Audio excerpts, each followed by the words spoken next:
Welcome aboard, everybody, and welcome back to my YouTube channel. My name is Captain Nipson, and today we're playing Legend of Dragoon.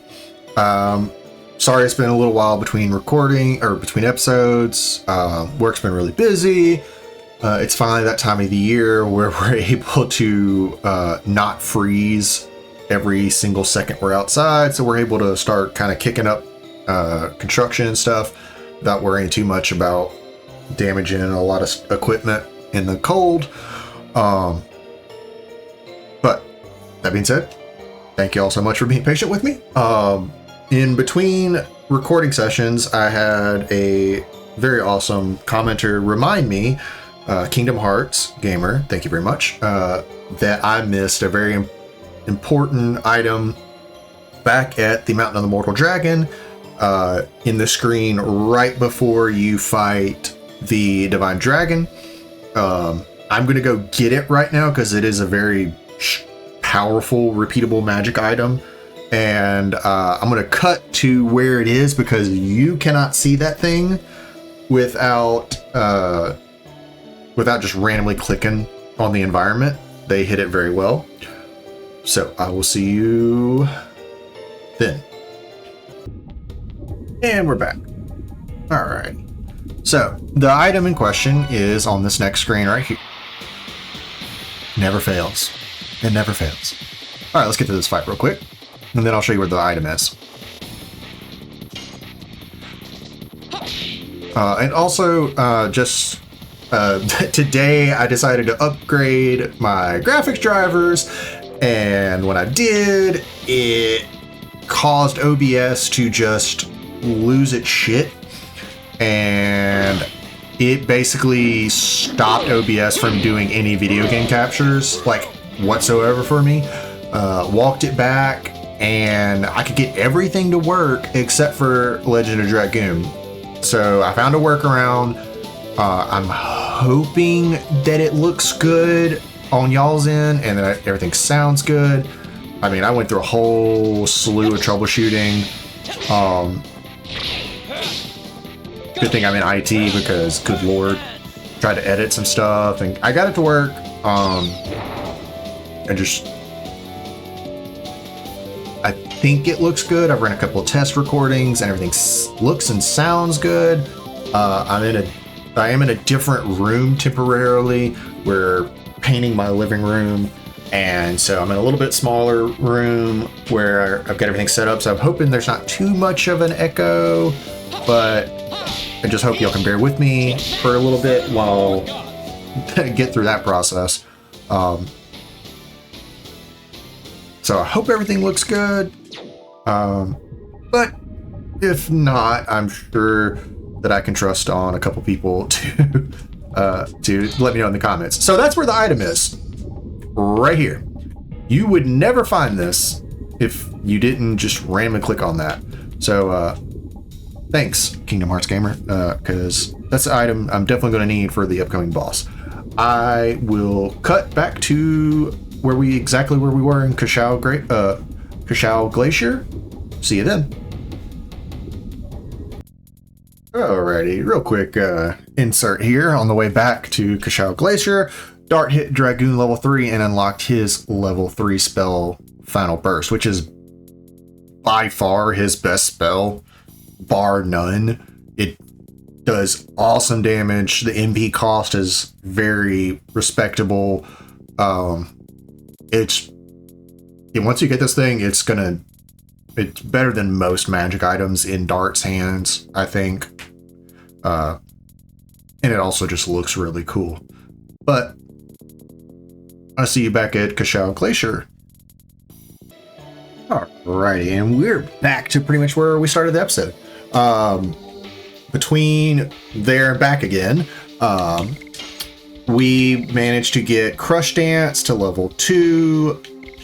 We got Summon Four Gods to level 2, and we got Inferno to level 3. And also, I think Rose? Yeah. Maru and Rose leveled up. Miranda's just a little bit, she's close to leveling up, but I'm not going to grind it out because we're not using her for this upcoming fight. But let's go grab this treasure chest. Black rain. Okay, that's not too bad. But yeah, as I was saying kind of earlier, updated my NVIDIA graphics card. OBS decided it didn't like that. And so I'm doing a workaround, so I hope everything sounds good. But let's get started on probably one of my favorite fights. Look. This is the Tower of Flanville. It's the ruin where the moon mirror was placed. It's a swirl? Again, this doesn't seem to be built by humans. No, it's not. According to the legend, it was the Winglies' floating fort during the Dragon campaign. Or so I heard. Totally didn't witness it. This can fly? Winglies in the past used to have an enormous amount of magic power. Then it wouldn't be strange if this much magic power is concealed in the divine moon objects. For the people of Sardillo, for King Zyor, and for Princess Emile. No, this is a life or death matter for all of Indiness. That's even more of a reason. We must stop the ambitions of Lloyd here. But yeah, I'm gonna get a couple more fights. So for this upcoming fight, one thing to take note, just like the Grand Jewel and the Dragon King fight, you don't want to go into Dragoon unless you have a very specific setup, because the upcoming boss has an instant kill for Dragoons. And if you've paid attention to the story at all, you know exactly what I'm talking about. But yeah, you can put on an amulet. Technically, if you did the Ghost Ship treasure, you could get 2 amulets at this point and have 2 characters who can go Dragoon, and the boss will waste turn after turn after turn after turn going after that one character, unable to kill them. And it kind of makes the fight pointless. But, you know, that's only as long as they're in Dragoon, and at this point, you probably have like 1 or 2 characters if they've been in your party the whole time, like Dragoon level 5. Normally Dart would be like Dragoon level 5, somewhere around here, this area. I think on my normal, like casual playthroughs, where I'm not using Severed Chains before, like 90% certain this was around where I was getting level 5 Dragoon for him. All right. Okay, let's get this item. Ooh, Spirit Ring. Then if we go here, oh, of course.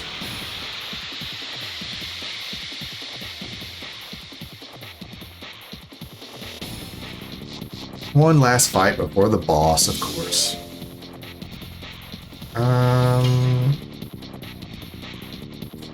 Yeah. I was trying to decide if I just wanted to run, but SP's not gonna hurt.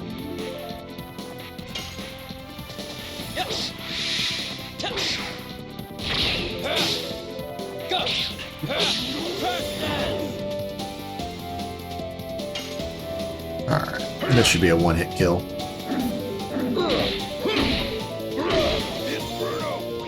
Oh yeah. Definitely a one-hit kill with Kongol. Okay.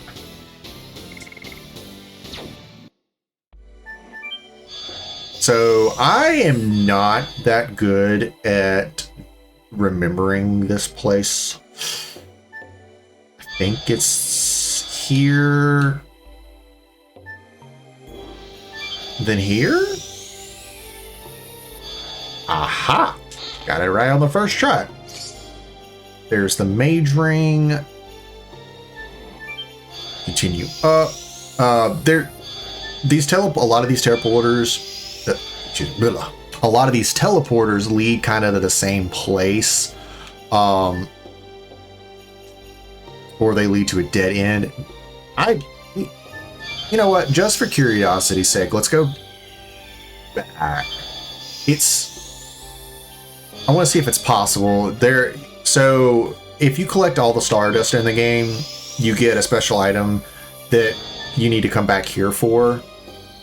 I want to see if you can get to it from here. I don't.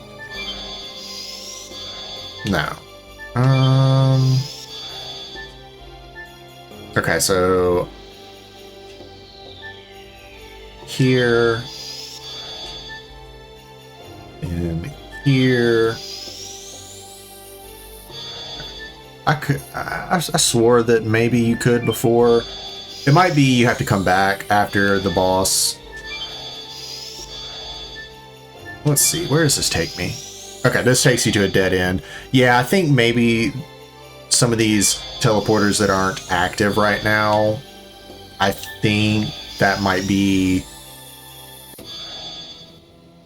where it takes you to the down below. The moon mirror is in there.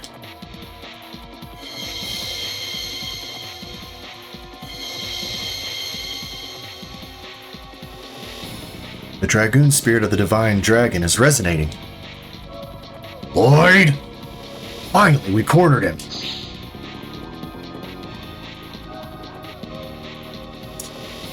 Oh. Hey, where are you going? We have to rescue Queen Theresa as soon as possible. So yeah, that's the way out. Okay. I think we're okay. Pretty much everybody's fully healed up. I'm gonna keep Crush Dance. I want to do Flurry of Sticks. Nah. We'll keep this set up. And let's start this fight.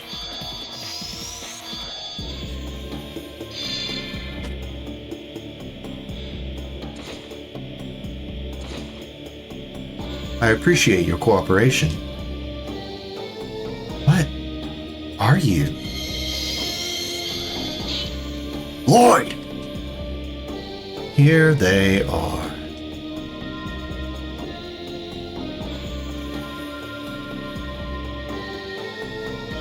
I just got all 3 Divine Moon objects.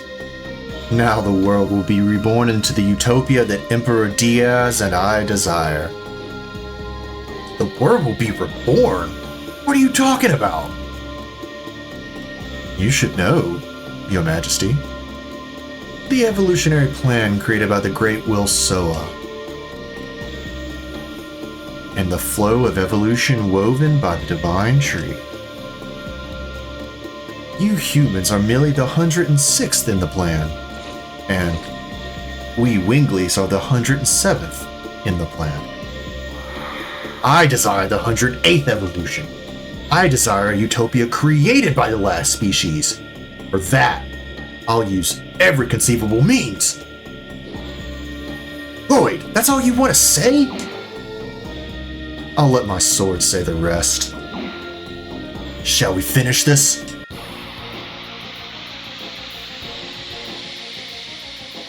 Okay, so this boss fight, the room you fight in looks awesome. The Lloyd's movesets are awesome. There's a couple things you need to be aware of. He does still have the very annoying trait where I think it's like a fourth or a third of your regular attacks will miss. And then he's also fairly resistant to magic, and he's fast, and he hits hard. The upside is he is sort of a glass cannon. He has less HP than the Wendigo that we just beat in the last episode. So, you know, there's that. So this is kind of like a who can burst the other person down. Never go Dragoon, like I was saying. He has the Dragon Buster, which instantly kills anybody in Dragoon form unless they have the amulet. Let's see. I think here's what I'm going to do. I'm going to speed down Lloyd because when I say he's fast, he pretty much gets one turn to every one of yours. So like every time any one of the characters will take a turn, he will absolutely take a turn after most of them, especially Kongol, who's slow as it is. But now that we've buffed him, he's going to be Kongo's going to be a wrecking ball. Oh yeah, 867. So I mean, that's a good chunk of his HP. Hashel, I'm gonna have running just physical attacks. I think I could probably beat him with just additions. I might use some magic items here and there, but he, like I said, he is pretty resistant to magic. And since I'm not using the strongest spellcasters in the party, it's even more noticeable. I think this is his quote-unquote ultimate attack. And I gotta say, it's a really cool attack. I don't know where he gets the magic pylons to do this, but you know, that's never stopped any JRPGs before.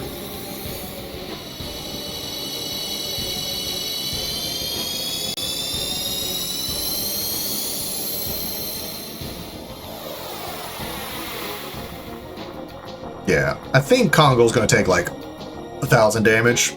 No, okay, 752, but that's... So basically that damage would be...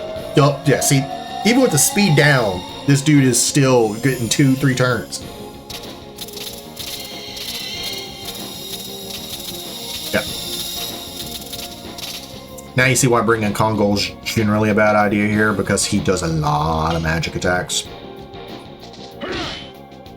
But he's also much weaker to physical attacks. So Kongo's, it's kind of like a double-edged sword. Like, you're going to hit like a truck, but you're also going to take damage.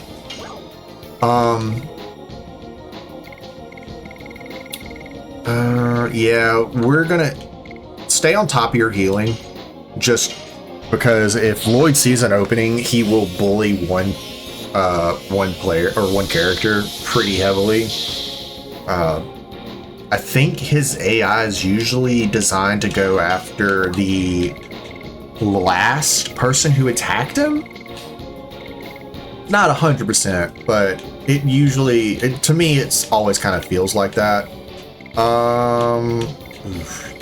Let's see, gushing magma, meteor fall. Yeah, I guess we'll do some magic. I don't expect it to do much damage. If it does less than what Dart's Edition does, then we'll swap back to that. But this is probably by far the hardest fight in Disc 3.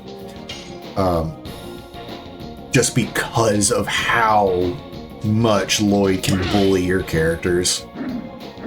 I can remember being like a kid, and this I had to grind out some additions to fight this dude.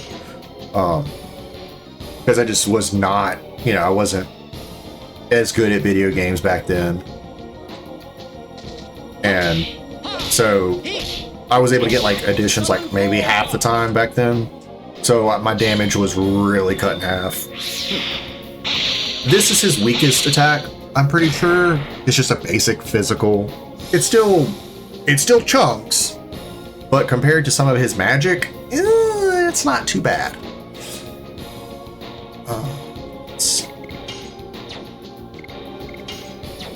I think Hashel technically has the higher magic stat, so we'll let Hashel run the gauntlet with magic.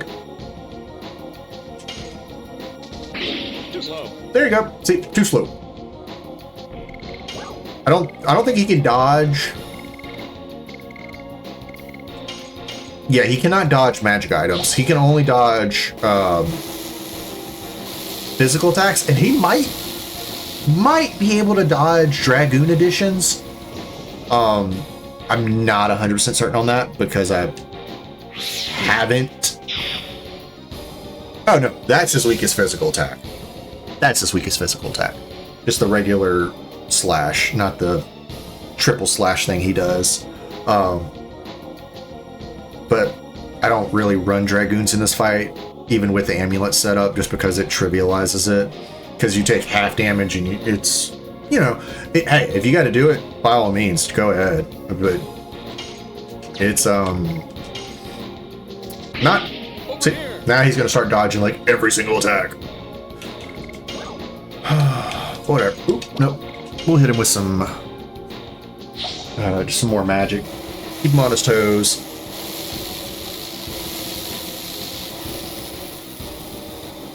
But yeah, if you come in here thinking you'll be able to just use Dragoons to burst him down, no.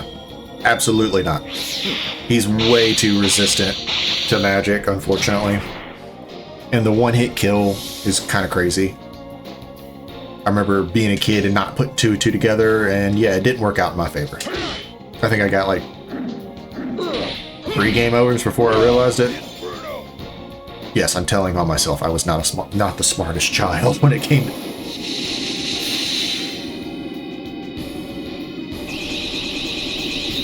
Oh, it's this attack. Okay, I was gonna say, I don't remember this attack. He just throws us... He does a bunch of key blasts and then a spirit bomb at you. Watch it hit like a... okay. That's comparable to his melee. See what I see? He gets like 2 or 3 turns per one of yours, so he's able to very quickly add up the damage. And I know I'm kind of making this fight look easy, but honestly, like... yeah. He's probably going to kill Dart here. Just because I was like, I don't need a heal. Oh, yeah, no, Dart is absolutely dead, and I'd be very surprised if Kongol doesn't go down to the red because of how weak. Oh. Would you look at that?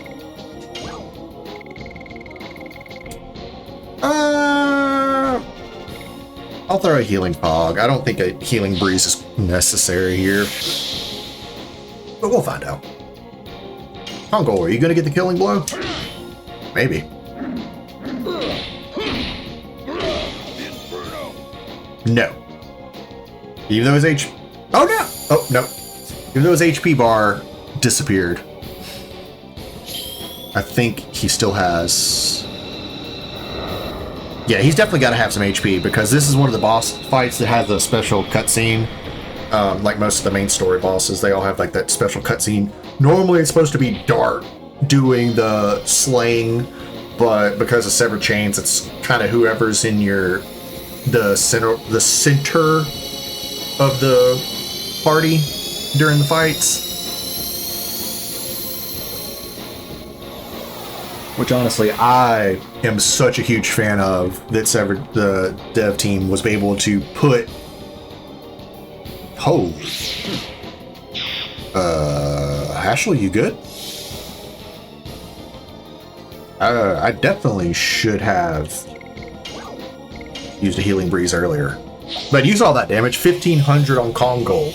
Like, that's why he is probably by far the weakest character at the end of the game.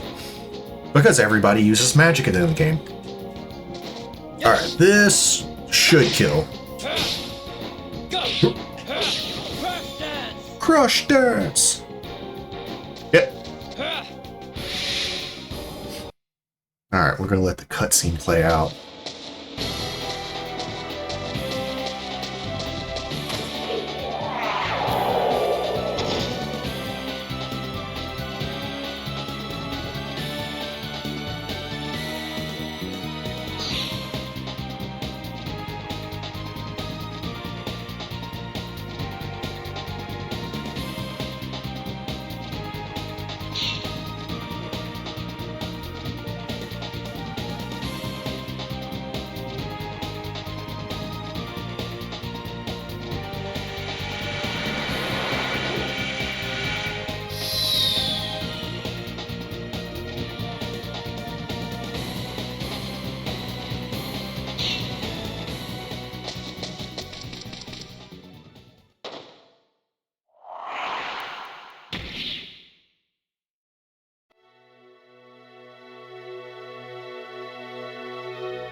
All right, Wink. I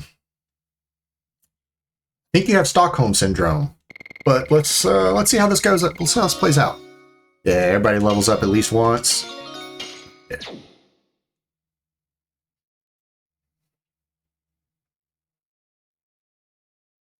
Albert, don't you need to be upstairs? Lloyd killed Lavitz.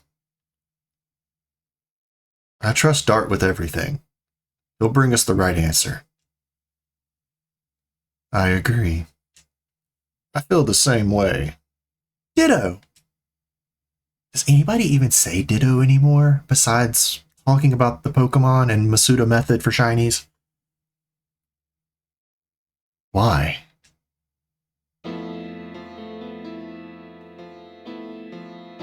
Why did you shield me?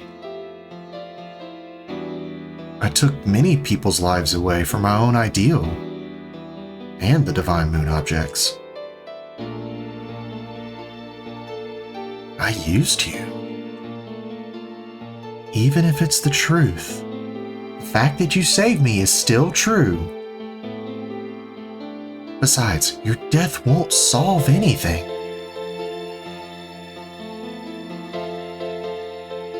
Shadow was taken away. What'd you say? By the man named Emperor Diaz. He told us to bring the 3 Divine Moon objects and Lloyd come to Velweb. Emperor Diaz. Finally, he's begun to take action by himself. Now, take them to him. Even without me, my utopia will be built by Emperor Diaz. I completed all my task. Now, I have to settle up for what I have done so far. Kill me and go to Velweb. I dedicate my death to your departure.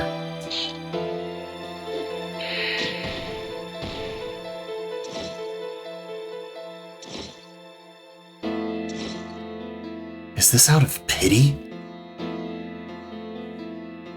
Your death. It won't bring anyone back.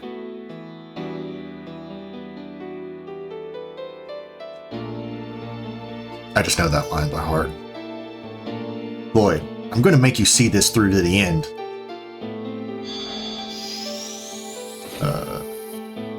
Dart, you left your sword, man. Passion. Is this the power that drives them?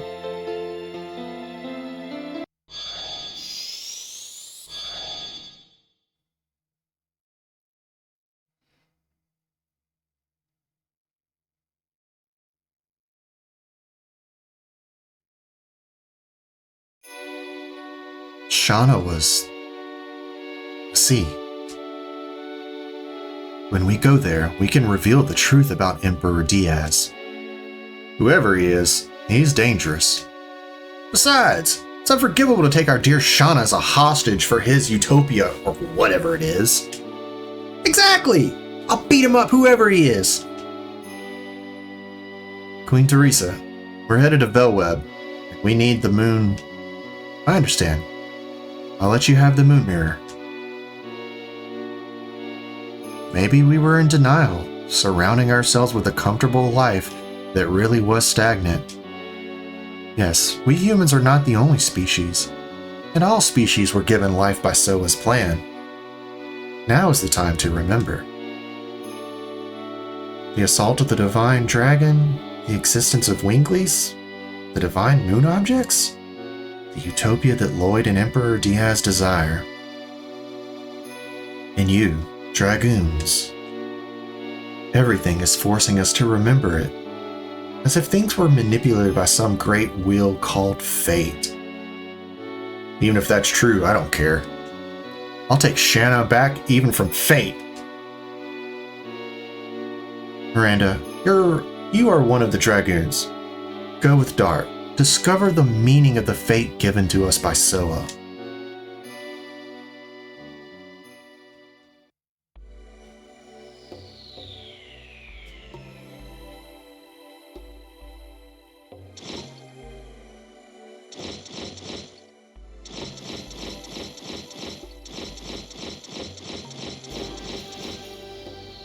Can I ask you one question? Yes. Why did you save Wink twice? I had no reason for doing that. I see. Acquired the moon mirror, acquired the moon dagger, and acquired the moon gem. Whew. Okay, so thoughts on that whole situation. So as a kid, I did not agree with Dart not killing Lloyd right there. I was, wasn't quite as mature and older and, wise. My wife would disagree that I'm any wiser than I was when I was a child. But to me back then, I was like, man, I just would have killed Lloyd. Like, he's been the cause of all of this. And now I can see it. And I'm just like, yeah, Dart has really matured as a person throughout this whole adventure. And it really shows that, in disc 1, he was like, oh, I'm going to kill Lloyd. And even in disc 2, he was like, yeah, no, we got to find him. We got to. And then finally, at some point, he realized that revenge would not solve anything. It wouldn't even make him feel better, So he was like, you know what? You got to answer for everything you did. And, that really shows that he's matured up in this point, because at the very beginning of the game, he's still a young man. He's still like, I think he's like somewhere between 18 and 20. I think he's like 18. So, I mean, that's still very young, but that's, the standard age of most JRPG main protagonists. A lot of JRPG stories have this coming of age aspect to it, which this is pretty much where it's pushed to the front. And I think it's a really well designed aspect of Dart's character at this point. And we get to see a little bit about Lloyd's plan. Like, Lloyd revealed his grand plan. He's like, yeah, we're doing this to release the this final species, the god, to usher in this age of peace. I think Lloyd sees himself as like, I don't know. He's like, it's got to be done. Someone has to do it because the world is corrupt and it's stagnating, and it's, there's disease and war and all these things going on. And according to what he has learned throughout his whole life, from the Winglies where he grew up and all this, that there is another species that was supposed to be born, and it hasn't yet for various reasons that will be revealed in the future. And the whole thing was like, Soa designed the world in such a way that the 108th species would just, would bring about utopia, or at least, that's what the mythos says, and so Lloyd's just like, someone's got to do it. And he found somebody who knew a whole lot about the world and how to go about things in this Emperor Diaz. And so he was like, finally, I found answers to all these questions I've had throughout my life of like, why is the world like this? Why are Winglies, still trapped in these small dying populations that have been, separated from the world by their own volition? Because, I mean, let's be fair. Your people literally dominated the world, enslaved every other race, and did unspeakable horrors to them. And when y'all were finally toppled, like, the people were very much rightfully very angry and upset with them. And so they chose to go into hiding. And then over the 10,000 years since the Dragon Wars, the Dragon campaign, the narrative hasn't really shifted. Everyone has thought of these Winglies as these evil beings that only want to, control and take and destroy. And that mythos was never really changed. In my opinion, I think if the Winglies had stayed hidden for, like 100 or so, more than like 1 or 2 generations, and slowly started easing themselves back into the world, and they showed actual remorse for what they did, which I do believe a lot of the Winglies do eventually end up seeing the error of their ways, as evidenced by the Elder Blano from Maru's village, and even her own parents are just like, we know we did wrong, but we can't trust humans not to still want to kill us. And I think that was because they chose to stay in hiding. Eventually you have to face your sins and own up to it and make reparations, especially in something of the scale of this game, where you literally had an empire that controlled the whole world. Like, you don't get to that point without breaking a lot of moral codes and just doing unspeakable horrors. So I think, honestly, and the game was written like this, so this is more just my gripe of how I think it would have made more sense to write the game. But, I still think this game is very well written, especially for its time, and it shows a different narrative. I'm glad they didn't end up making the Winglies as all these just evil species that still want to control the world and stuff. That would have been a little bit ham-fisted to me.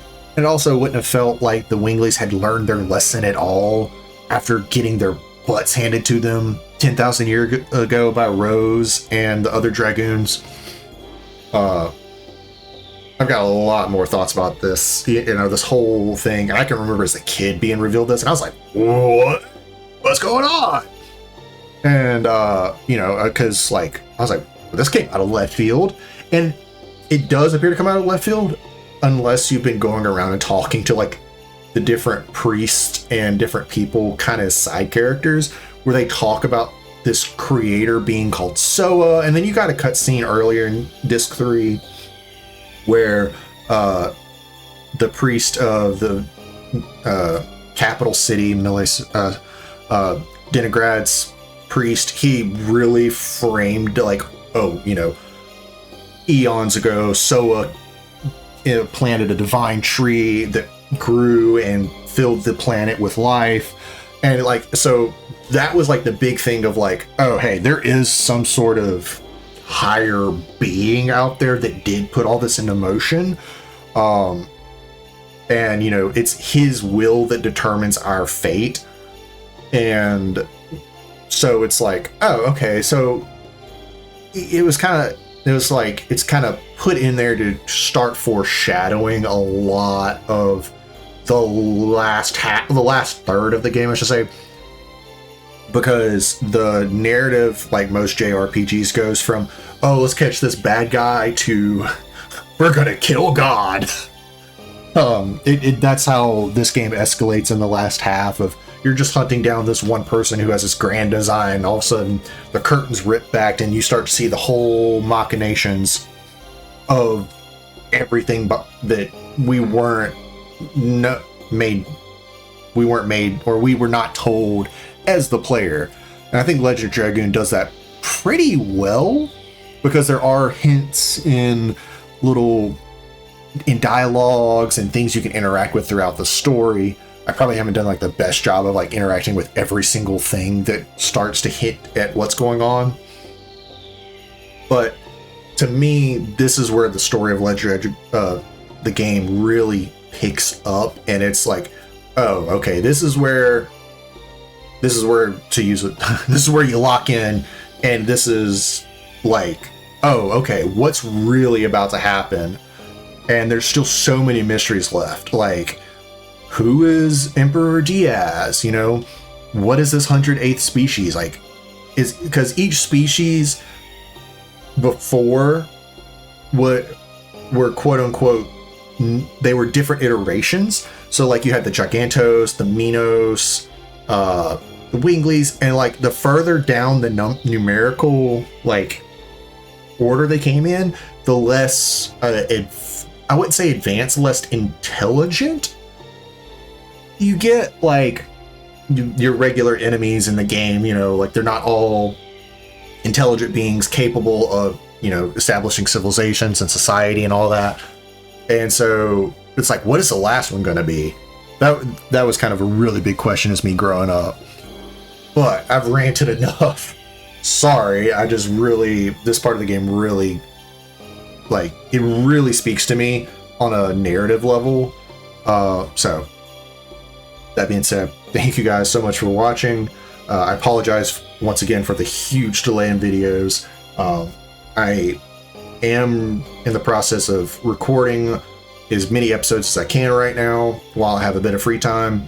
I'm probably not going to be able to finish the game and then anytime soon as far as recording goes, but I'm going to try and set it up where I can release like 1 or 2 videos a week, so it's not as much of a gap in content. But yeah, thank you guys so much for watching. I really appreciate it. If you like what you're seeing, please like and comment down below. I try and respond to every comment. Thank you to Kingdom Hearts Gamer, and I don't know how to say your name. It's XY Pony, or PONYX, I believe. Sorry if I got that wrong. Really, it's been fun interacting with y'all in the comments. It's really nice. And I'm trying to get to 100 subs by the end of the year. I think right now we're sitting around like 37, 38. So we're already over a third of the way there. And if you know anybody else that likes Legend of Dragoon and you feel like they probably like watching this, feel free to share it with them. I'd love that. I will be playing more games after I finish this. My plan is, once I finish Legend of Dragoon, I'm gonna go back and finish Digimon Time Stranger. Put that on hiatus because I just don't have the time to record multiple series right now. I can only focus on one thing because my time is being ate up so much by work, and then me working on the house and just all this other stuff in life. Life gets busy, and so once I finish this, I'm going to finish Digimon Time Stranger because I'm already like halfway through or over halfway through with the main story of that game. I'll probably play the DLCs as well because I actually haven't played those myself. And I think the 3rd DLC will most likely be out by the time I actually get to that point of the game. And then after that, I think I'm gonna play probably some more. I'll probably start another retro or a classic game. There's a couple of classic games I never got around to playing as a child. I'm not gonna say any names because I know y'all are gonna crucify me. I can't believe you didn't play that game growing up. It's so good, I know my wife has given me shit for not playing several of her favorite games. Growing up, she's like, I don't see how you didn't. That game was everywhere. I didn't play a lot of video games growing up. But if you have any game suggestions y'all would like to see me play, like maybe one of y'all's favorites, I'll definitely take that recommendation, because at the end of the day, this channel is going to be grown, in my opinion, from interacting with y'all, my subscribers, and anybody else that wants to hop in. So if y'all have something y'all want to watch me play, especially if it's like a game I've never played, I will absolutely consider that recommendation. But once again, thank you all so much for watching, and see you in the next episode. Bye.